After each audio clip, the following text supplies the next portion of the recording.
Hipacondríaca apresenta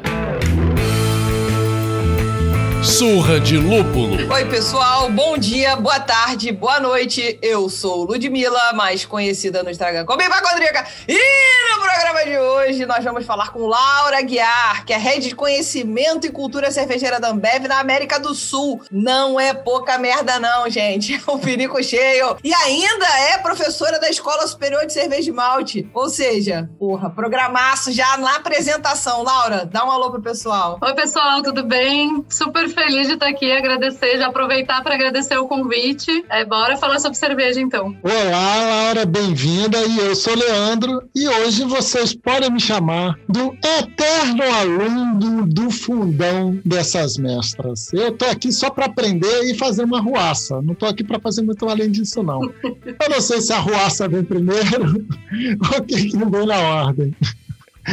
Laura, aqui do fundão a gente assiste a aula bebendo. O que você tá bebendo por aí, Laura? Hoje eu tô bebendo Ocos Pocos Pandora. Tô na leveza. Tá muito quente aqui, eu não sei. Eu tô em São Paulo, tá super quente.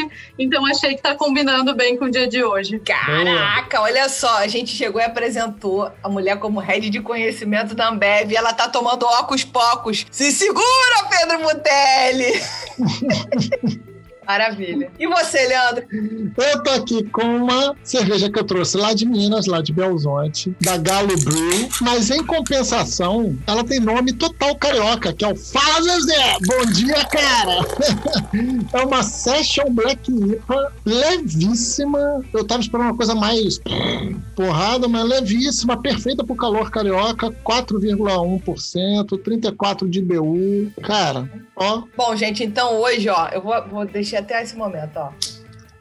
Ai, deixei pra abrir bem na hora de beber. Eu sou craque de fazer isso e derramar tudo. Mas enfim, não foi dessa vez. Eu tô com a Double Face dos malucos e queridos da Juan Caloto.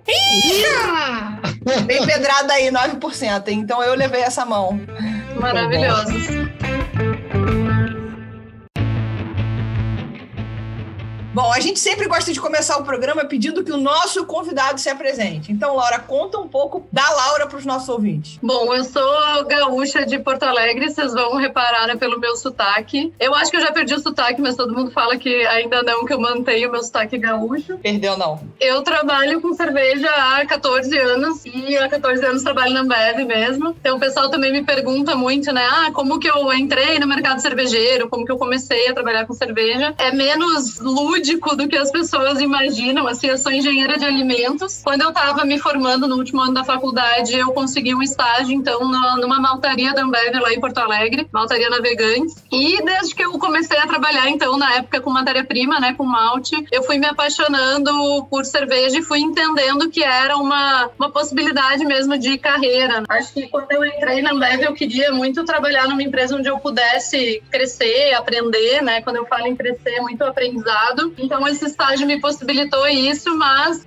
eu não imaginava o quanto eu ia me apaixonar por cerveja, e hoje cerveja é a minha vida, assim. Acho que a gente que trabalha com isso, cerveja acaba sendo trabalho, momento de lazer, acaba sendo tudo, né? Então, foi assim que eu comecei nesse mundo da cerveja. Comecei, na verdade, pelo malte, né? No mundo do malte. Maravilhoso. Isso é muito legal, a gente ouvir a pessoa entrar por uma malteria, a gente fica achando que necessariamente você só compra o malte lá. Vai lá no brew shop, compra o malte moído.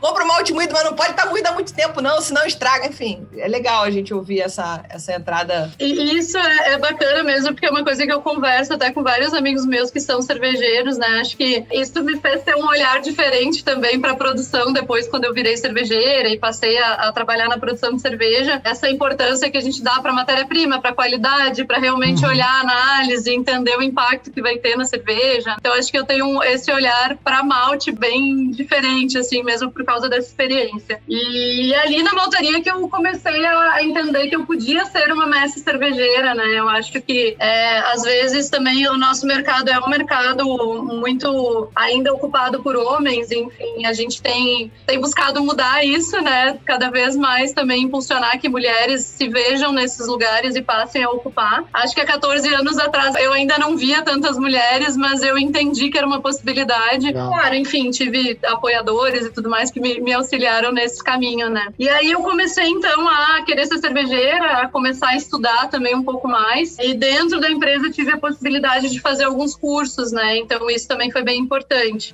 Eu fiz o curso de técnica cervejeira, e na época era no Senai Vassouras, né? Tem vários cervejeiros do mercado que fizeram esse curso também. Foi bastante legal, porque na época eu trabalhava em maltaria, então eu tinha visão de processo de malte, eu não tinha essa visão de cervejaria, né? Então me ajudou também a construir isso. E depois fiz o curso de mestre cervejeira na Universidade da Califórnia, nos Estados Unidos, né? Que daí também fora uma vivência que é bacana, né?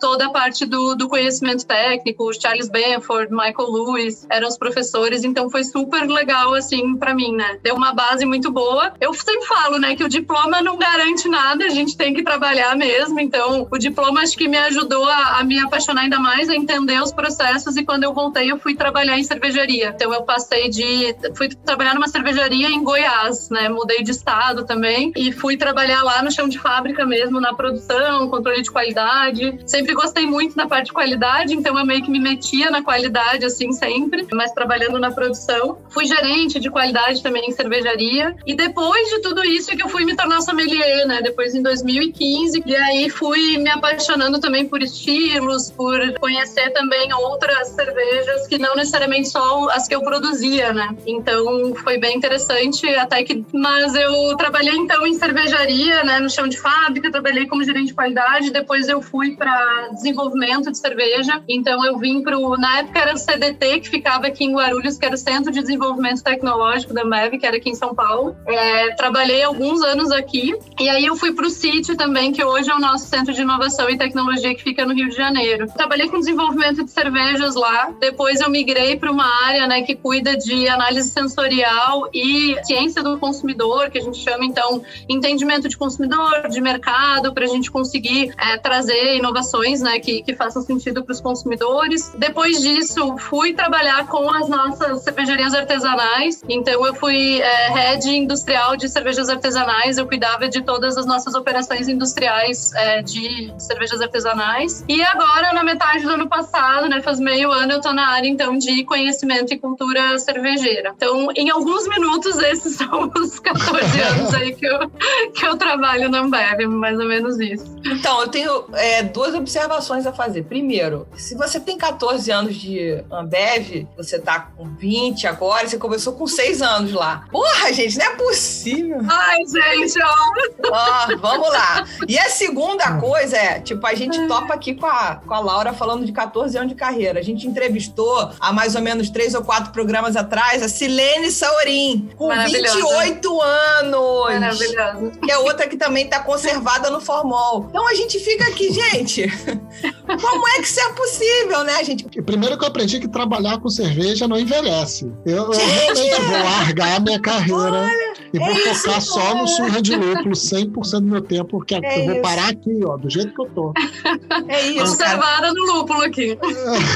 Gente, como é que eu perdi esse tempo? Eu tô com 40 anos, eu bebo cerveja há 45, mas mexer, ouvir falar de cerveja, brincar, beber de verdade, trabalhar um pouco com essa coisa de conhecer pessoas importantes do mercado é muito recente. E vocês estão aí, ó, desde que o mundo é mundo. Mas enfim, brincadeiras à parte, é porque é muito expressivo você falar em 14 anos na mesma empresa trabalhando com cerveja. Aí o exemplo da Silene, 28 anos trabalhando com cerveja. Sim. É bastante expressivo. Sim. Legal. E aí, assim, além dessa carreira que você falou, eu queria entender a origem. Quando você fez lá engenharia de alimentos, você já tinha o objetivo a cerveja ou não? Você estava pensando em trabalhar em outra coisa e foi o trabalho na maltaria que te mostrou esse caminho? O que aconteceu? Por que resolveu trabalhar com cerveja? Além de que, assim, eu não vi ninguém reclamar que trabalha com cerveja até hoje. Ah, com certeza. Olha, eu ter ido para engenharia de alimentos foi muito assim, eu desde criança, eu gosto muito de gastronomia, alimentação, processamento de alimentos. Então é uma coisa que eu me lembro quando eu era criança. Eu devia ter uns 11 anos, eu estava na Feira do Livro que tem em Porto Alegre e eu falei para minha mãe que eu queria, os livros que eu queria eram livros de receitas. Eu queria poder cozinhar.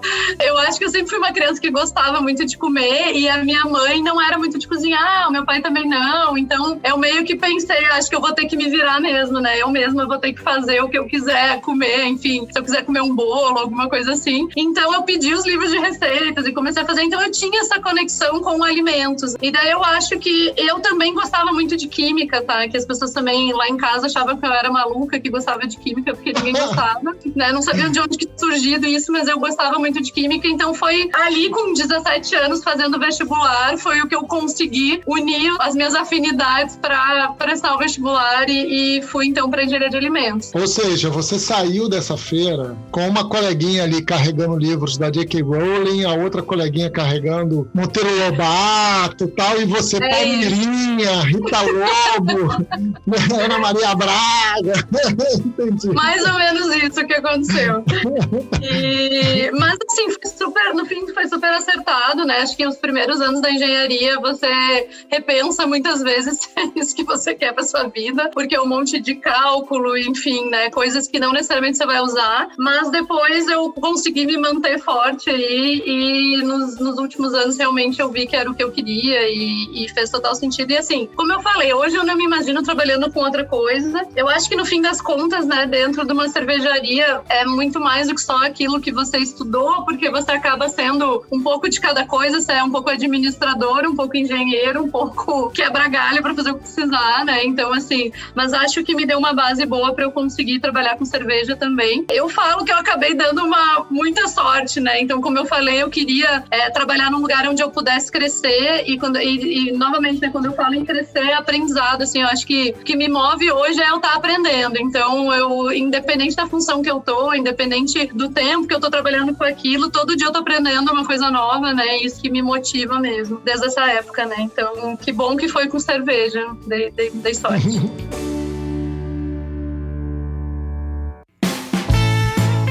Eu fiz o curso sommelier em 2018 e tive aula com a maravilhosa Kátia Zanata, que com certeza não nos ouve, mas eu tô doida pra chamá-la pro programa. Kátia, me dá bola. Ela veio também de uma grande cervejaria, né? Acho que, salvo engano, foi da Skin Cariol. Ela, o Alfredo, que também é um dos sócios e marido dela. E aí vem pra gente essa coisa do tipo, como é que é a vida dentro de uma grande cervejaria, né? A Kátia, por exemplo, só pra fazer um paralelo, ela foi logo fazer o curso dela de sommelier fora do país, lá na Alemanha, blá, blá, blá, blá, blá. Muito antes até de começar a pensar em abrir um curso sobre isso, em ter uma escola cervejeira aqui. Você já teve a sua experiência, a sua vivência com a sommelieria mais tardia, você foi fazer o curso de técnica cervejeira, depois a mestre cervejeira lá na Califórnia. Como é que é a vida dentro de uma grande cervejaria? Você chegou a produzir cerveja? Tava lá de bota branca e EPI, virando 50 mil o quilo de... Não, se bem que não tem como virar a quantidade de malte que precisa fazer a quantidade de cerveja que vocês fazem. Enfim, como é que é isso, gente? É que tem algumas diferenças, com certeza, né, para cervejarias artesanais e tudo mais, pelas quantidades mesmo, como você falou, mas assim, a vida do chão de fábrica acaba sendo muito parecida, tá? Então, assim, a gente tem toda essa questão, eu realmente trabalhei no chão de fábrica, na produção, então, como eu falei, controlando qualidade, vendo se todos os parâmetros estavam ok, não é uma coisa tão automática como as pessoas pensam, que você simplesmente aperta um botão e a cerveja sai pronta do outro lado, né? Quando você tá numa grande cervejaria. Então a gente passa por todos os perrengues que todos os cervejeiros passam, tá, gente? É muito parecido, assim. Mas eu acho que tem muito forte, né? Isso que você tava falando no começo, que eu acho que é uma coisa importante que a gente tem que olhar no mercado de uma forma geral, que é a questão de preocupação com qualificação, com conhecimento. Então, realmente, claro que eu entendo que uma grande empresa, ela tem também condições de investir mais nisso, mas para mim foi fundamental, né? Então, como eu falei, esses cursos que eu fiz foram cursos que foram pagos pela empresa, né? Eu fiquei 6 meses nos Estados Unidos com a empresa pagando o curso, a hospedagem, o que eu comia. Isso eu não conseguiria ter feito se não fosse através da empresa, né? Então, assim, eu acho que esse é um diferencial que é interessante, realmente, esse investimento que é feito nas pessoas, né? E que acabou me ajudando, né, dentro da minha carreira e para eu conseguir desempenhar melhor também as minhas funções. Acho que não precisa necessariamente ser isso, né, de tem que mandar uma pessoa para fazer o curso no exterior. A gente tem cursos hoje no Brasil, que são cursos também muito bons e que qualificam as pessoas, mas acho que essa busca por conhecimento e por realmente entender melhor os processos e tudo mais é fundamental para qualquer pessoa que quer trabalhar com cerveja, né? Então acho que isso vale para todo mundo. Assim. Não, eu jurava, enquanto o Leandro tá respirando ali, eu jurava que apertava um botão, brincadeira. Não, veio o Jetson, apertou um botão, saiu aqui no rabinho de porco. Eu imaginava tipo uma fantástica fábrica de chocolate, sabe? Tinha um Umpa-Lumpas que ficavam colhendo ali, pegando lúpulos.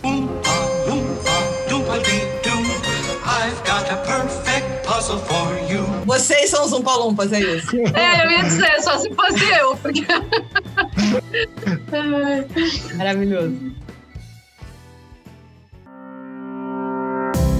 Seguindo o tema aqui de uma grande cervejaria, né? A Ambev é um conglomerado gigantesco que possui várias marcas, tanto nacionais quanto internacionais, e constantemente não, mas recorrentemente tem o hábito de adquirir novas marcas, né? De comprar uma marca e puxar para o portfólio. Como é isso depois que ela é comprada dentro da empresa? Como é que ela é absorvida na cultura? A comunicação dela dentro da empresa, como é que funciona? Como é que ela é inserida no contexto gigantesco da Ambev, porque às vezes é uma cervejaria de não sei quantos 1000 litros, e aí, sei lá, talvez uma centena de funcionários, e aí vai para o universo Ambev, que são milhares de funcionários e milhares de litros, e por aí vai.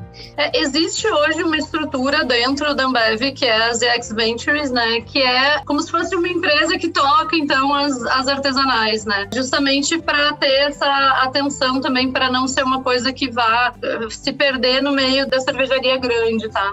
E na ZX, assim, essa questão da gente de cultura e tudo mais, acho que é uma coisa que tem uma troca muito grande e aprendizado para todo mundo, assim, né? Então, a gente, em geral, né, a gente consegue aprender muito no sentido de toda a parte da inovação, da criatividade, né? As pessoas que estão trabalhando nas nossas cervejarias artesanais são as mesmas pessoas que estavam trabalhando antes, então não muda o que já está sendo feito, né? Na verdade, é justamente a gente poder trocar e aumentar, até amplificar a voz, talvez, dessas cervejarias, conseguir aumentar uma distribuição, conseguir trabalhar junto com processos de qualidade para cada vez mais também aumentar a qualidade das cervejas. Então, acho que é muito um processo de trabalhar junto mesmo, de uma forma colaborativa. Acho que a Ambev aprende e a cervejaria pequena também, sabe? Acho que é uma troca mesmo. Não, isso de melhorar processo de qualidade, que significa também a história da repetibilidade, né? De você ser capaz de fazer uma ótima cerveja e fazer outra exatamente igual a essa. Não que as boas cervejarias artesanais comprar fábricas próprias não possam fazer isso, não é isso? Com certeza. Mas eu acho que esse é o grande pulo do gato, né? De você conseguir fazer... Até você fazendo cigano, a receita não tá mais na tua mão, enfim, sei lá, whatever, né? Eu falo isso, assim, de forma nenhuma, enfim, diminuindo a qualidade de várias cervejarias artesanais que tem, com certeza, muita qualidade, mas acho que é num sentido de...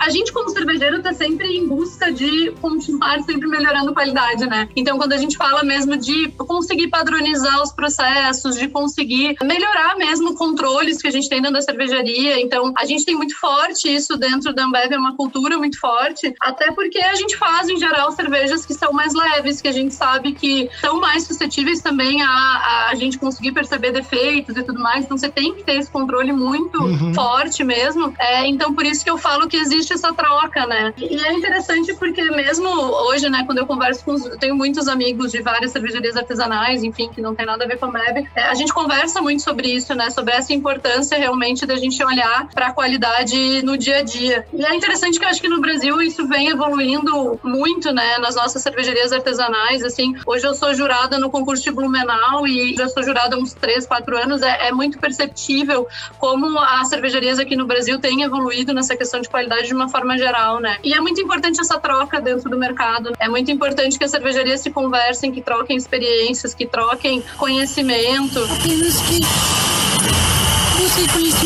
E hoje, quando a gente fala da minha área também, acho que é muito sobre isso, né? Sobre ter essa troca mesmo, sobre a gente conseguir alavancar o mercado, né? De uma forma geral. Sim, e tem esse lance, né? Essa troca, ela não é unilateral mesmo, né? Você tem ali as pequenas cervejarias, as menores, não vou nem chamar pequena, que eu não imagino a Ambev comprando uma cervejaria que produz, sei lá, 2.000 litros, né? Vocês estão realmente, assim, o objetivo da Ambev é procurar pessoas que estão um pouquinho mais estáveis, tal, imagino eu, marcas que sejam um pouquinho mais estáveis. Mas tem essa troca, ali tem toda uma capacidade de mobilidade, de inovação que você havia citado, e do outro lado tem toda uma capacidade realmente de gestão, de comunicação, Nossa, é outro universo mesmo, né? Sem dúvida é uma troca, com certeza. Que é essa troca que eu falo do mercado também, que é importante, né? A gente está se conversando. Acho que tem muita gente com conhecimento no mercado, seja para inovar, para pensar em estilos e tudo mais, seja para pensar em qualidade, em controles,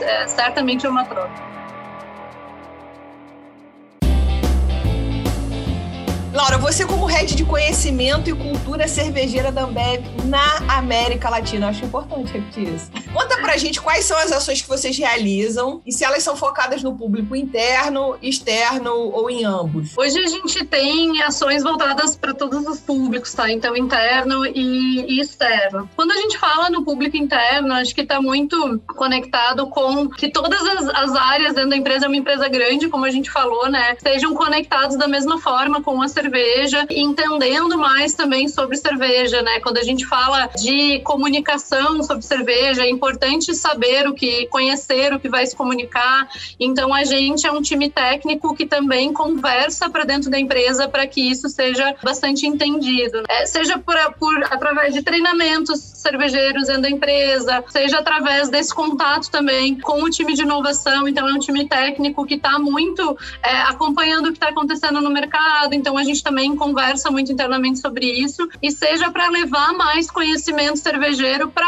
áreas que não têm tanta relação com o produto mesmo no dia a dia, né? Então, para gente que trabalha ali direto produzindo, tá tudo muito óbvio, muito claro essa nossa conexão com cerveja, mas quando a gente fala, sei lá, de um time jurídico, de um time financeiro, né? Mas é importante que essas pessoas também estejam conectadas, porque afinal de contas a gente faz cerveja, né, gente? Olha que coisa maravilhosa, né? Então, acho que todo mundo tem que entender mais, e eu acho que as pessoas se interessam muito também sobre o assunto, né? As pessoas têm orgulho de trabalhar com cerveja, até quem trabalha em áreas que não tem tanta relação com a produção, né? As pessoas têm orgulho de dizer que trabalham em uma cervejaria e tudo mais. É importante que elas tenham esse conhecimento também, e a paixão que a gente tem ali na produção existe em toda a companhia, né? Então, acho que também dentro da empresa é um pouco sobre isso, e essa questão também de, inclusive, transmitir conhecimento cervejeiro para áreas como marketing, outras áreas que vão poder utilizar isso, né, nas comunicações e tudo mais. Quando a gente fala, né, em externo, então a gente tem alguns projetos que estão sendo construídos. Acho que passa muito, assim, por conversar muito com o mercado. Eu acho que é uma área que visa muito essa questão de realmente fortalecer o mercado, como a gente pode contribuir para fortalecer o mercado, como a gente pode conversar com as pessoas, entender as necessidades. É uma grande empresa que sim, que pode trazer coisas positivas também, que pode ajudar alguns projetos, que pode transformar, né, algumas coisas em realidade. Então, acho que passa um pouco por isso. Então, eu busco, e as pessoas que trabalham comigo também, conversar muito com o mercado, né, tá muito próximo para entender isso. E a gente, até um exemplo que eu tenho para dar é a própria Academia da Cerveja, que é um projeto que a gente lançou no final do ano passado, né, que vem muito dessa troca que a gente já teve com o mercado e que eu espero que cada vez mais aconteça ali dentro, né. né? É um projeto super colaborativo, que ele nasce, o cerne dele mesmo é a colaboração, então a ideia é ter um espaço para disseminação de conhecimento cervejeiro, e a gente hoje já tem parceria, então, com 4 escolas cervejeiras, né? 3 escolas aqui do Brasil e a VLB, então não é um espaço, né, de forma nenhuma para concorrer com as escolas que existem, pelo contrário, para trazer essas escolas para que todo mundo tenha um espaço físico aqui em São Paulo, para, enfim, quando for possível, depois da pandemia, a gente ter ele funcionando, mas também para que a gente possa ter especialistas do mercado cervejeiro, dando palestras, workshops. A gente vem conversando com as pessoas e eu sempre falo, né, quem tiver interesse, quem tiver alguma proposta, alguma ideia de algum projeto que quer botar na rua, vem conversar com a gente vê se consegue encaixar dentro da academia, se faz sentido, né, dentro da proposta. Então a ideia é poder potencializar também o mercado, né, poder fazer com que as coisas cresçam e aconteçam, assim.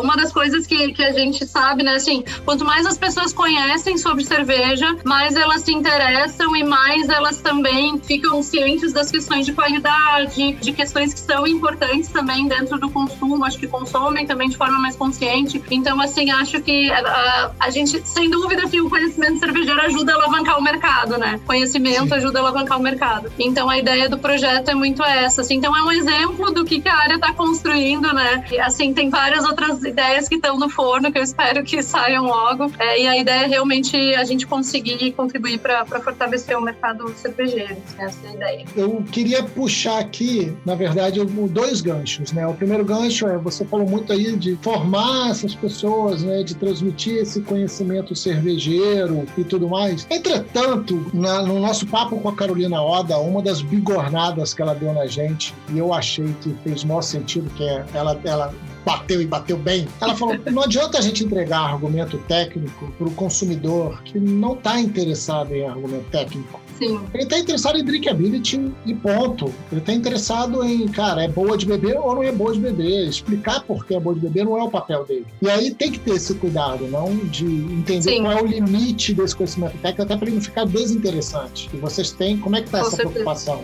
Hoje a gente tem a ideia, né, do projeto, a gente ter 3 tipos de conteúdo. Então a gente tem conteúdos para as pessoas, né, que estão começando no mercado de cerveja, que querem um conhecimento até mais divertido mesmo sobre o assunto, que não é uma coisa tão técnica, tão pesada.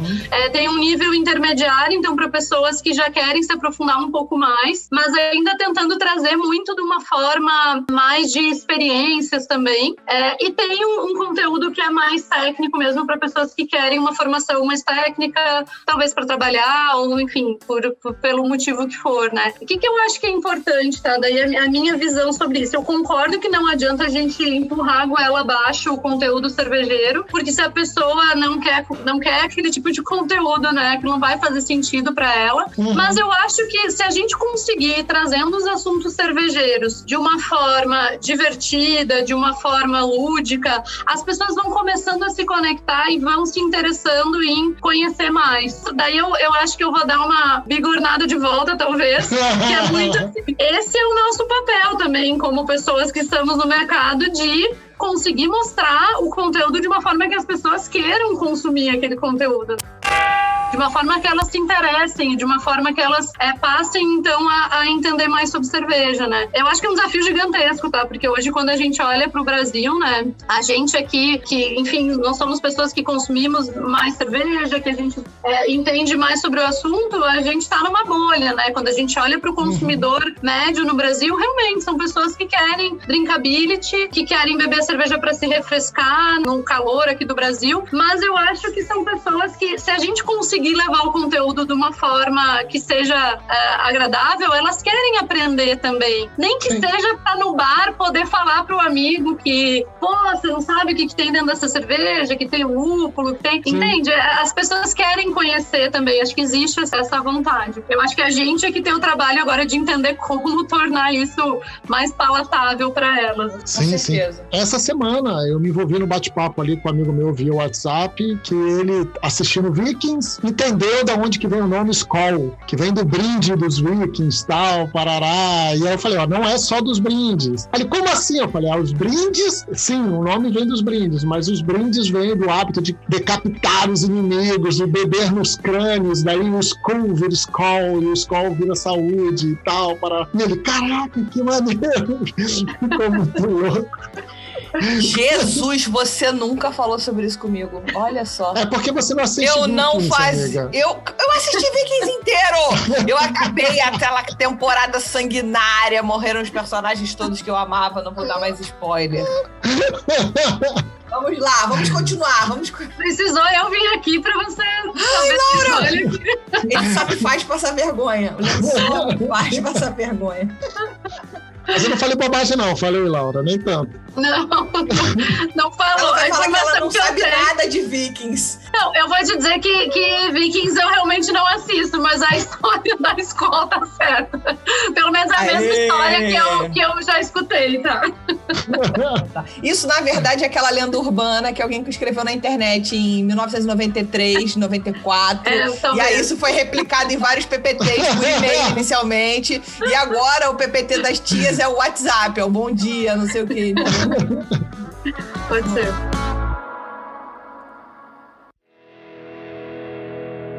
E aí, assim, como você já falou legal aí da Academia da Cerveja, eu queria mudar a nossa última pergunta para uma pergunta taca me pedra.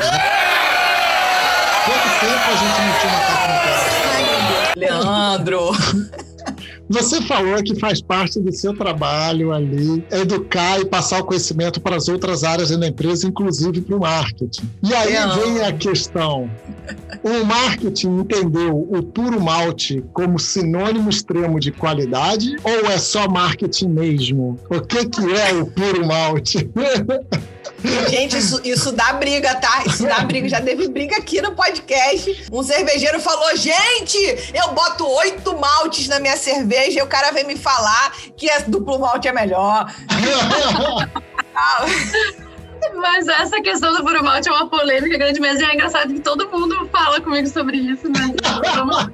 É bom que já passou pelo media training, hein? A gente, como cervejeiro, claro que a gente entende que você pode ter uma cerveja puro malte, uma cerveja não puro malte. A qualidade não depende do tipo do ingrediente que você está colocando na cerveja. Vai depender do controle de qualidade, da qualidade da matéria-prima, enfim. A gente, dentro da Ambev, trabalha... A gente tem no nosso portfólio cervejas com todos os cereais. Inclusive, a gente já foi... Enfim, isso é muito comentado também, as polêmicas de milho, de arroz, a gente tem um portfólio hoje que tem cerveja puro malte, tem cerveja não puro malte, tem todas elas, e todas elas têm seu espaço e todas elas têm qualidade, tá? Então, mesmo dentro do marketing, né, como você tá falando, isso é entendido dentro da empresa. Quando eu falo dessa questão do conhecimento cervejeiro também, e da gente disseminar, a gente, né, como cervejeiro, vai fazer também o que o consumidor pede, o que o consumidor tá entendendo que é o que ele quer consumir, né, o que ela quer consumir. Cabe a gente agora, como cervejeiros, então, transmitir esse conhecimento cervejeiro para as pessoas para quebrar esses mitos, então, de puro malte, de lei da pureza, do que quer que seja, né, que existe. Por isso que eu falo que é tão importante a gente levar conhecimento cervejeiro para as pessoas, né? É isso que vai ajudar a construir o que é qualidade de verdade e vai fazer com que as pessoas tenham esse entendimento. Então, assim, mesmo a questão do duplo malte que você falou agora, né?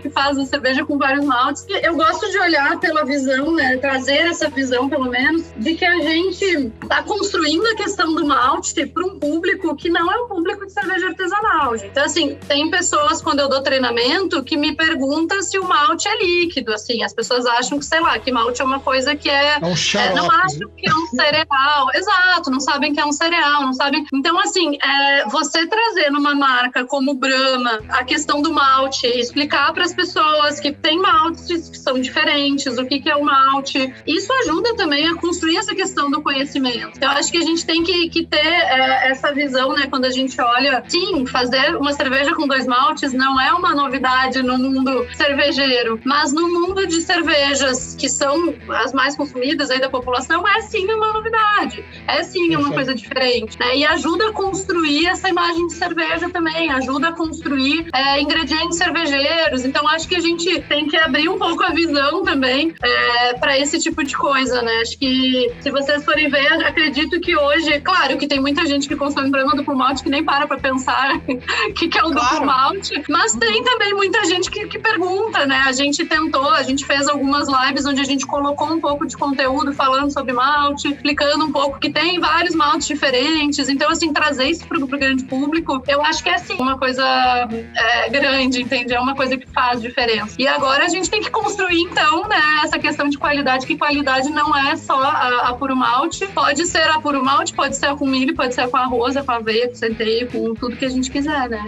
A gente teve uma outra discussão aqui num outro programa. Justamente, a minha posição foi: a gente também tem que bater uma certa palma pro grande conglomerado quando ele chega e produz a Skol Hops, e aí eu não tô falando se ela é boa, se ela é ruim, que eu confesso, não provei. E aí ele vai, o tanto de pesquisa que teve no Google depois de chegar a Skol Hops, o que é Skol?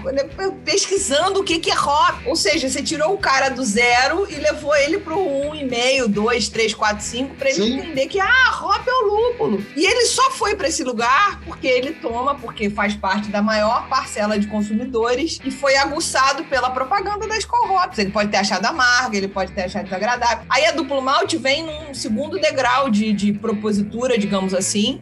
Não tem só milho, arroz, sei lá o que, centeio, pode ter mais de um malte, inclusive, entendeu? Então, tipo, o puro malte também não é isso tudo. Se tiver mais malte, também é bom. Então, eu acho que no final, vocês entregam um conteúdo pro grande público a conta gotas, que é a maneira que você vai conseguir educar de fato é essa, mas no final é que a gente tá aqui muito no meio da artesanal, né? Aí quando chega a Skol, aí chega do calma, sabe? Calma. É engraçado mesmo, porque na época da Skol Hops chegaram a falar, eu me lembro até eu fui questionada, a Skol Hops é uma tentativa de concorrer com as cervejas artesanais. Tipo, gente, nada a ver. Não é. Gente, eu até acho que se a Ambev falasse assim, vou concorrer com artesanal, não ia ser desse jeito. E se fosse concorrer, acabou-se que era doce também, gente. Se pra concorrer no jogo, é aquela assim, a gente é café com leite.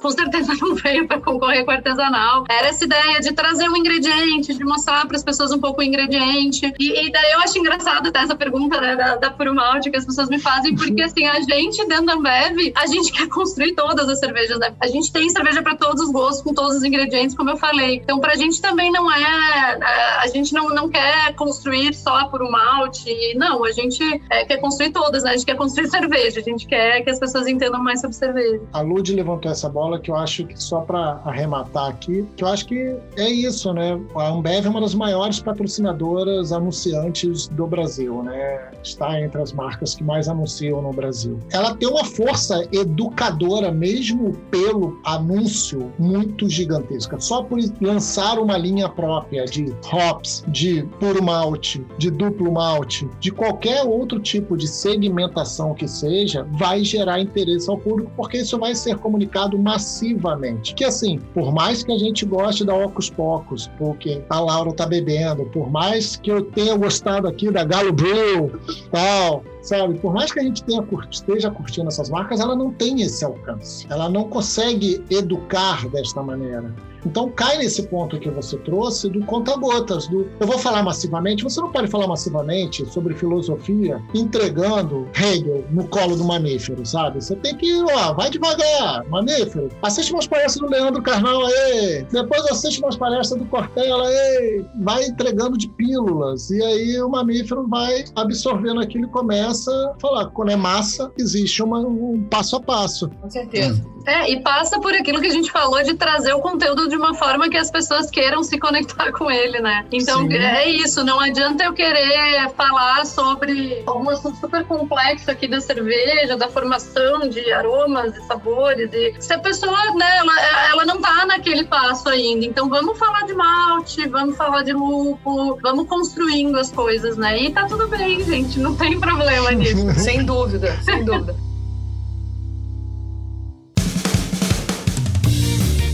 Você falou que tem, se não me engano, 3 escolas nacionais e uma que não é daqui, que estão ali meio que já se associando a...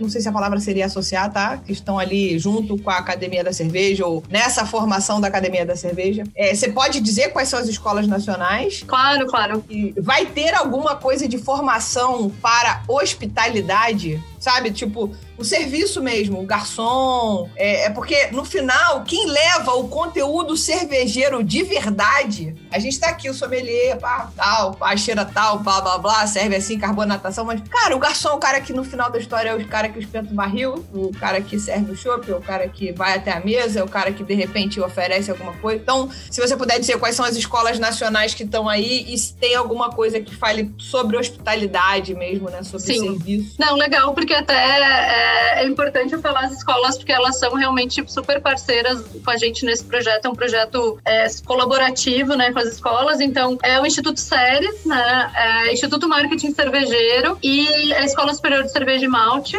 tá, que são as escolas aqui do Brasil. E assim, gente, a gente está aberto, né, para outras escolas, para profissionais do setor, como eu falei. Então, alguns profissionais do setor já sinalizaram que dão workshop, que dão palestras, que gostariam de participar. A gente está conversando. E a escola AVLB, então, que é uma escola alemã que também está com a gente no projeto, tá? E essa questão de treinamento voltado, né, para PDV, para garçom e tudo mais, a gente tem, sim, a ideia de realizar. Não é um dos cursos que já está acontecendo agora, mas a gente já está conversando, inclusive, o Instituto Marketing Cervejeiro vai trazer um curso de gestão de bares. A ideia é que a gente tenha um curso também mais voltado para garçom. Então, assim, tudo que permeia conhecimento cervejeiro, a gente gostaria de ter dentro da Academia da Cerveja, tá? Eu falo que não é um projeto fechado, então não é, temos isso, isso e isso. É um projeto que vai estar sempre em construção. A gente vai estar sempre trazendo cursos novos, né, nos conectando com mais pessoas e entendendo também as questões do mercado, como eu falei. Então, assim, essa questão de bares é uma coisa que o próprio mercado, as pessoas que a gente conversa do meio cervejeiro já falaram, e a gente mesmo, né? A gente também trabalha com vários bares, a gente entende quais são os problemas que acontecem ali e a gente vê que é parte importante dessa formação de conhecimento, né? No fim das contas, quem vai conversar com o consumidor é o garçom que está ali no bar, ele que vai poder levar alguma informação, né, quando a pessoa estiver bebendo. Então, sim, a gente entende que é parte importante e que a gente quer ter dentro da academia. Sensacional. Bom, gente, eu agora depois dessa eu posso até, vou dormir. Que coisa maravilhosa. Projetaço, muito legal. Parabéns. Acho que deve ser muito bacana você estar à frente de um projeto desse. Então, parabéns. A gente está aqui para ajudar a divulgar esse projeto e qualquer outro que vocês tenham interesse que a gente fale sobre, porque se o projeto é bom, a gente divulga. E o papo rende. Obrigada. Isso. Então, muito obrigada, Laura, pela paciência com o Leandro, porque ele hoje estava impossível. Eu que agradeço, gente. Muito legal conversar com vocês. Muito obrigada de novo pelo convite. Estou sempre à disposição. Obrigada. Obrigado, Laura. Valeu mesmo pela paciência. E vamos batendo mais esse papo aí. Outros projetos, por favor, venha contar pra gente. Pode deixar, tá ótimo. Um grande beijo.